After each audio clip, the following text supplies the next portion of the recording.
For the longest time, we've attributed these citrus flavors to limonene, and that makes sense. If you have a bottle of limonene, I know, Amanda's got a whole stack of them there. I was just digging through my closet to find some, and the best I could do was some Valencine. Uh, and it makes sense. You crack open that, you put your nose in it, boom, these like bright lemon rindy, sour notes just hit you in the face. It's super strong. And so when you're getting into some citrusy herb and you crack into that and you're smelling that, you're thinking the same thing. Big, loud citrus. Okay, limonene. Very interesting. If you go, the best place to start looking is Leafly's top limonene dominant strains. And I have some of these here. And they're not what you'd expect. Banana OG, Berry White, Black Cherry Soda, Cinex, Do, Quantum Kush, Purple Hindu Kush, OG Kush. Well, what? We're not hearing like lemonade this, lemonade that, Oregon lemons, whatever, because often those lemon citrus flavors are not coming directly from the limonene. The limonene is just a boost. So even better, if you want to really dig into this, go ahead and check out Abstract's top limonene dominant strains.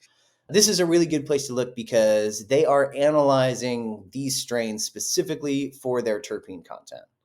Top of the list, we're going to get London Pound Cake, which is interesting. That's got limonene as its most dominant terpene. But then right after that, we're into Gelato, Purple Punch, White Fire OG, Clementine. There's a little citrus along with grapefruit and mimosa.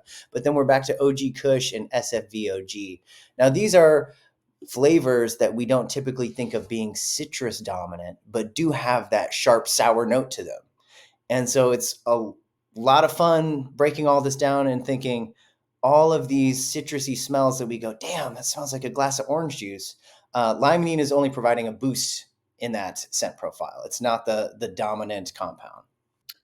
I'm really surprised by the lists, specifically the Do.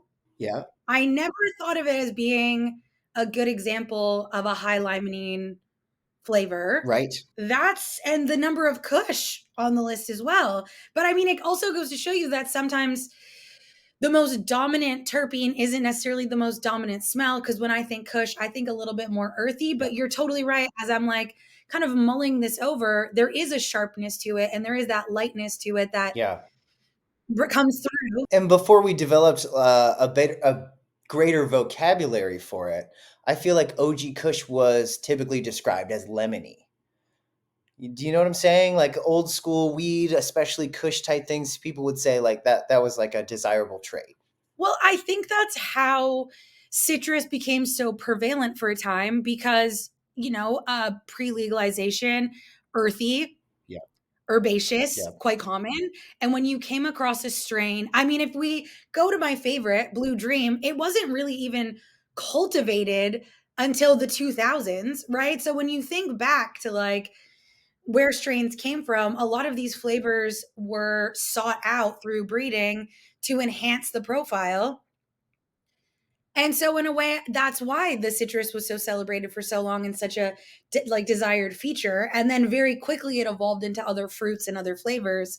And now we've taken it, way next level where we're trying to separate the difference between limonene, valencine, nerolidol, and Tropicana sulfurs. Now all of a sudden we have this whole new group that sort of sits under the same type of umbrella, but we have all these subtleties within the notes that we're finding. Right. Well, and watch as we continue to study this, and companies like Abstracts continue to dive deeper into the fragrance of cannabis. And we talk about this all the time, how different compounds have different impacts.